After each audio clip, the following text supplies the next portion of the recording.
Welcome back to the Fantasy Formula, and this week's episode is all about the extra DRS boost chip. Do we go with Piastri Verstappen, double McLaren, maybe even no McLaren in an extra DRS? Let's find out.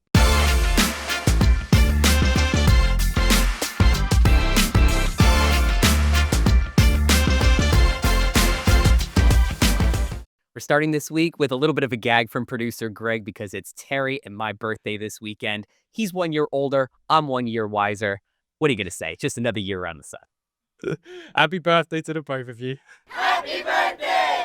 So, Zach, it's been a few months since we've had a sprint race. Can you talk us through some of the differences of this weekend and what we should be looking out for this weekend? Yeah, so it's a little bit different to the way we usually do things. Obviously, usually we have qualifying as the deadline, but this time round, we don't get that. We get it after the actual sprint qualifying for the sprint race. So what does this mean? Well, it means we get set up really nicely to see an actual, legit session worth of pace on the sprint qualifying, which is great, even if you're venturing out, if you still haven't used Limitless, even extra DRS, we can pick out the best drivers here and there. But it also does mean we get less time for practice, less time for setup, and we have seen it occasionally where sprint quali doesn't actually end up being legitimate on what actual quality and the actual race look like. So you still have to keep that in mind. But overall, it tends to be a little bit safer to use these chips. And with that extra session of sprint race, it means there's usually more points on offer. And the best part about having more points on offer is that those drivers that have low thresholds to gain 0.2 or 0.6 million, they're more likely to get it. So you're going to see a lot more variety around the Tier B assets on teams this week. So we've been eyeing COTA for the last 7 months as the ideal race for extra DRS. It's dry, there are low DNFs. The top 4 teams always show up in force here, but who do we use the 3X and 2X on? There's so many options. We've got Max Verstappen and George Russell leading the way in scoring over the last 5 races, and even though Norris and Piastri scores during that time include 1 DNF, even if you include their average for the season, which is about 31 points for each of them, they still don't stack up to Verstappen and Russell. So, Zach, for me, Verstappen and Russell start the week with an edge on the 3X and 2X. Yeah, 100%. It's not crazy to think that we will see some extra DRS users using Verstappen and Russell. These days, yeah, it's not a terrible option. Now, like we've mentioned before with Sprint Quali, it really does help us out, especially if you're using extra DRS. It's going to be the top 2 are the favorites to bring in. So it then does also come to, or how much budget are we playing around with? Because I would say if we get to a point where Piastri and Norris are the best 2 for the extra DRS and you can't bring that in, maybe that's when you start thinking about, okay, do I use it in Brazil, Qatar, or somewhere else like that? But also at the same time, let's say Piastri and Verstappen are both in the top 3 and you can afford them. That's also still a good extra DRS. And I really do just love COTA for it. Qatar, I think, is too late on in the season. If we get anything drastic happen, you're pretty screwed. And in Brazil, weather, we never know what happens there. I want to talk a little bit about the betting odds to start the week, too. As we look at Verstappen, he is currently P1, has the most favorable odds according to Vegas at the moment. Russell is ahead of both Ferraris, even though Charles Leclerc won this race last season. So gives me some reason to believe that those 2 are primed for a good race this weekend.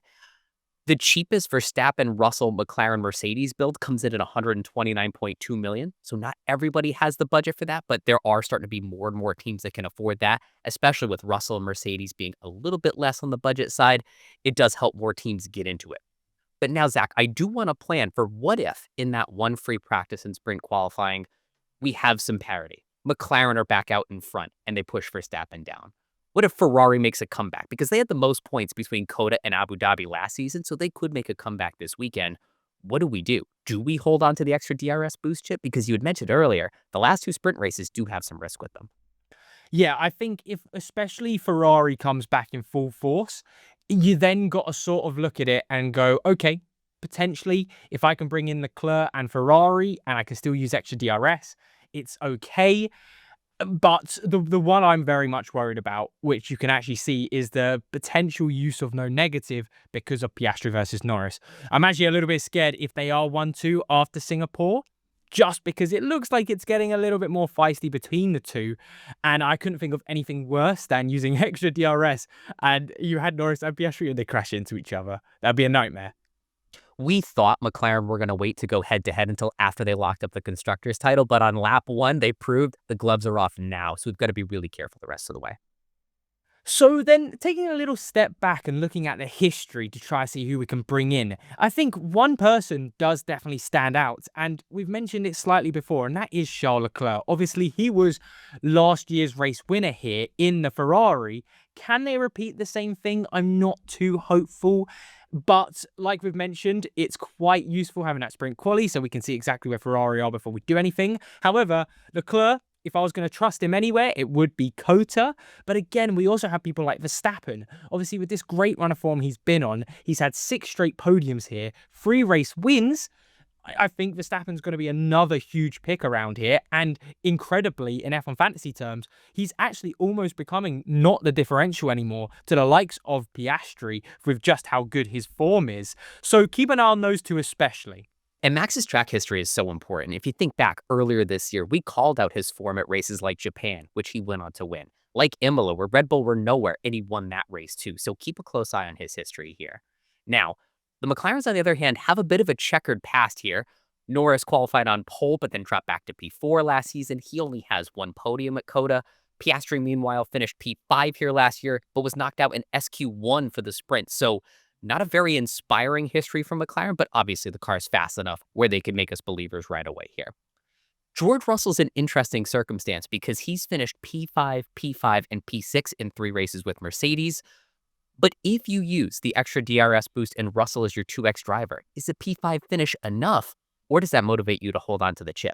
Zach, what are your thoughts on that? I think it might be enough to hold on to it. I really do think we're really trying to push for top 3, top 4 in the extra DRS, because that's most likely where you see fastest lap driver of the day. Because it is crazy how we talk about these things, but in extra DRS, the main important things to get done is you could have Norris, Piastri, Verstappen, whoever you have in third. Let's say Verstappen's third and he gets fastest lap. That's going to put him basically potentially even more points than the race winner. So you have these circumstances that you can't really control, but that's why I think you've still got to keep in the top 3 because that keeps you in the fight. I like it too. Even with George Russell, and if he used to finish P5, P6, we still have a lot of risk in the remaining sprint races. Brazil is always biblical with its rain. Qatar often quite hot, even at the end of the season, having some issues with DNFs in recent years, and it's the second to last race of the season, so you have to pick your poison on which risk you want to take. Speaking of risks, Fernando Alonso's history here is not great. 4 DNFs in his last 6 races in Austin, and the last time we said this was Monza. Alonso had 7 DNFs going into that race. We talked about it on this show. He went on to get his 8th, so fate is a cruel mistress to Fernando. And especially this season with how unlucky Fernando Alonso's been, with how many DNFs he's had, yeah, he looks fantastic, budget and points-wise. But yeah, like we've mentioned in Monza, there's so many times this season where he's looked so good to score big points, and then he hasn't. So especially when there's the history there, it's just something to keep an eye on. Now, Alonso's going to be popular because he's one of the most likely drivers to gain 0.6 million. But another guy in the same boat who has a much better record at COTA is Carlos Sainz. 8 top 10 finishes, and a lot of those top 10 finishes predate his time with Ferrari, so it's not just when he's in a fast car. I'm looking forward to another great week from Sainz as well. So then heading into the chips this weekend, we've sort of talked about it a lot so far. The top one, of course, extra DRS. There's not really much more to say about it. Then you've also got the option to wildcard. Now, we haven't spoken about wildcard a lot, but especially at sprint race weekend, let's say you're coming off and you've still got one of those BTO constructors from when we were using those builds, or you don't have Verstappen, you don't have Piastri, one of them looks really good, or maybe you don't have Russell.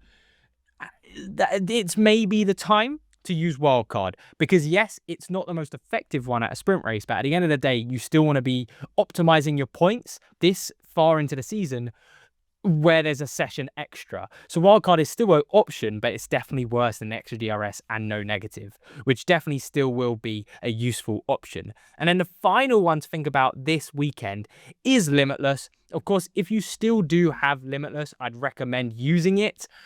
Not over extra DRS, I don't think, potentially, depending on your team. If you can get in 280 drivers, extra DRS. If you can't, Limitless. But at the end of the day, yeah, you've got to get using Limitless. If you haven't already, make sure to like and subscribe because it does a world of good for our channel. And also make sure to take a look at our all new memberships. We've started ramping up some of the exclusive content across the FanAmp community only to our members, so take a look at that. We also want to thank our newest members, Rebecca and Vishnu, for supporting the channel this week. So then moving into our tier list, of course, quite a few things have changed since the Singapore Grand Prix. And to be fair, we see it instantly in the buy section for the premium options. Now, first of all, you still have Piastri up there as a buy for us.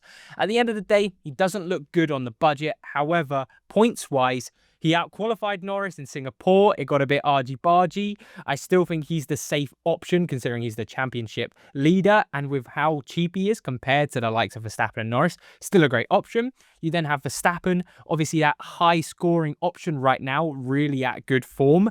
And of course, George Russell coming in. And it basically emulates the exact same thing for the constructors. McLaren, Red Bull, Mercedes, they all look good under the leadership of all three of these drivers.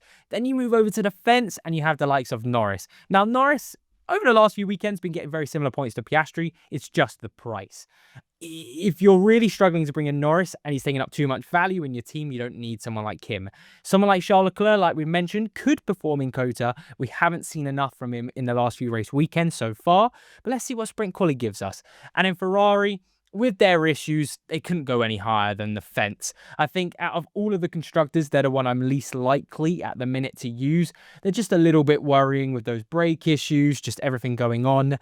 And then even with Hamilton in the cell, it just hasn't looked too good points-wise for Ferrari overall. It's going to be a real crapshoot with those Tier A drivers, who to 3X, who to 2X. We might find ourselves in a very similar situation to Singapore where you put the best reasonable team you can out there, hope all the drivers finish the race and that the top drivers finish in the top 5 and we just survive to see another week. Now, moving over to Tier B, I can't highlight enough how important Kimi Antonelli is going to be to those lower budget teams. We've been talking about his potential all the way back to our second half preview of how a 4A late team could run through Kimi.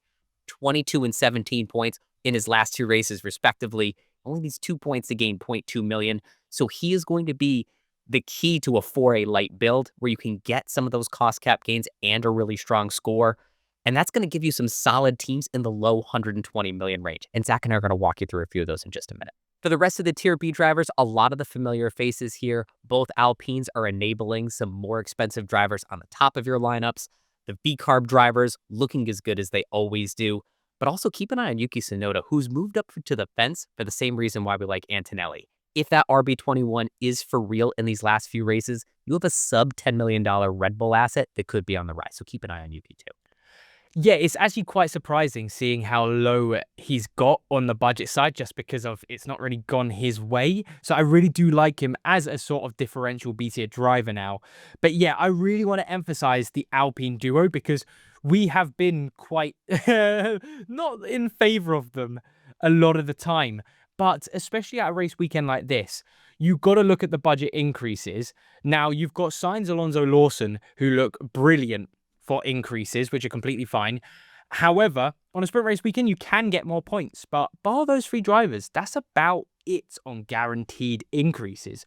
So now you've got the situation of, well, okay, if I'm using extra DRS and I need to bring in a Verstappen, a Piastri, a Russell, and I need to drop down to even both Alpines at this point, I think this is the only weekend where I would be okay with that because they become holders of your budget and people like even Tsunoda, Hadjar, Ocon, any of these drivers, Bortoletto, they do become issues where they could go down minus 0.2, minus 0.6. So that is definitely something to keep an eye on because yes, they won't score a lot of points, but your extra DRS will make up for that tenfold. I also like the look of Ollie Behrman. I really do like him this weekend just because he's a little bit out there. Needs 8 points to go up 0.2 million in budget. But Behrman, he's one of those drivers. He likes to perform at a sprint race. He can qualify low and get those overtakes, which at COTA you can do. So I'm quite excited as a differential option for Behrman right now. Great point about Ollie, too, is that he's one of the top overtake leaders on the season. So if you're looking for a shout, someone that maybe your opponents don't have, I think Ollie could be that shocker that gets in the low to mid-teens this weekend. Let's bring it all together and start talking about our top lineups for this weekend. Now, this first team has a little something for everybody. This lineup has McLaren, Mercedes, Verstappen, Sainz, Alonso, Lawson, and Behrman. You heard us talk a little while ago about how Sainz, Alonso, Lawson, and Behrman can help you with both points and cost cap gains. You're taking advantage of the hottest 2X driver in Verstappen and the hottest second constructor in Mercedes, and it only costs 117.7 million. So it's bringing a lot of value into a really tight package, and all you have to do is go from Mercedes to the likes of VCarb, and now you have something that even an entry-level player can afford. Yeah, I really like these teams, especially when going for a slight differential and bringing in as many points as possible. Like, I love seeing someone, this sounds crazy, different than Piastri is the 2 times on some legitimate teams, just because of how it's gone in F1 Fantasy over the last few weeks. And Verstappen is that option. And then, like we've mentioned, Sainz looks brilliant. Alonso, a little bit of a risk, but high risk, high reward. Lawson, Behrman, like I've mentioned, they look like great assets this weekend. And I'm actually really excited about this team. Now, speaking of teams we're excited about, this is the new Diet 4A. It's McLaren, Mercedes, Piastri, Antonelli, Sainz, Alonso, and Gasly. It only costs 121.5 million, and you get a piece of Piastri and Antonelli. You've got Mercedes on your team, 3 veterans that could go up in price. They're going to be pretty stable this weekend. And this is running 10 to 15 million less than the likes of Zach and I and some of the teams we're running, but it's still very powerful. There's a lot of upside to it, and it could be better than some of the other builds we're showing you here. So the new Diet 4A is here to stay. Yeah, I'm really happy we can finally legitimately look at teams like this. The amount of times we've been talking about them throughout the season, and we finally can. And I love how also, because there's a bit of a jump, like you mentioned, to the higher teams, you've got the likes of being able to increase Piastri to a Verstappen or to a Norris, depending on who looks better. And you can keep Antonelli as that consistent, half-decent premium driver these days, which is a really nice place to be in, especially at this sort of budget where you have to get a little bit creative with the teams. And now we are getting into some heavy budget teams here. Like I've called it, extra DRS time. So if you've got any sort of team that can go to this sort of area, you're going to want an extra DRS this weekend. Now, the original team has both of the McLarens, with McLaren and Mercedes as constructors. And like I mentioned, it's one race weekend where I'm okay with putting double Alpine. Realistically, you'd still want someone like a Sainz, an Alonso, or a Lawson to hold the budget for an increase. But with it being so unknown who else is going to go up in value, your points are going to come from other options like the extra DRS. So I'm so happy to keep the Alpines in there for now. And then, like I mentioned, at 135 million, if you don't have enough for Norris, you could go down to Verstappen, which is about 133 million, and you could still use extra DRS. You could even go down to Russell. However, then you're playing with it a little bit. But I just love this team. And if you can get any comp of this style of team, I highly recommend extra DRS. Zach, you've been building for this for a long, long time. I know you can finally afford this team. You've been eyeing this race and this lineup, so I know you're really excited about it. It's now giving me pause about extra DRS a little bit because my budget sits at 131.9 million. You show a team here with Piastri, Verstappen at 133 million. I'm 2 good bounces with my tier B drivers getting some cost cap gains away from affording this. Do I wait? But also time's running out too. So it's going to be a really difficult decision for me this week on, do I use it or do I wait? I'm probably going to use it no matter what though. And then finally, to end off the team selections, we end off with the Russell Rumble. And it's a team I actually slightly mentioned earlier with the extra DRS. And I do think it's one that you can have a look at using extra DRS for if you just can't afford those high tier ones. But with Piastri, Russell, McLaren, Mercedes, you have the backbone of a brilliant 4A team that we've seen. Now, the interesting thing about this team, now, if we're going off not even using extra DRS, you can see Sainz, Alonso, Lawson. I'm a lot more comfortable with those 3 B-tier drivers, and they realistically, if they continued their form that they've been doing, could get you equal points that Russell would lose out on Verstappen or Norris. Hey, Russell might not even lose out on these points like we saw in Singapore. So you've also got that sort of situation where even if you have higher than this budget, Russell looks good. You might want to go this way just because the B-tier drivers work out better for you. This lineup's a great illustration of how minor cost cap gains can show you different flavors of the same team, because this lineup is 131.4 million. If you switch to Gasly, it's 129.2 million. If you switch to Colapinto as well, it goes down to 127.2 million. So if you're just off the lineup we show here, we have a few options for you to get into the right team. We'll be back this Saturday at noon Eastern, 5 p.m. BST for our live show. We've got a lot to unpack, so make sure you join us. Yeah, it's going to be Chip City. And Zach's the mayor. Thanks so much for watching. We'll see you on Saturday.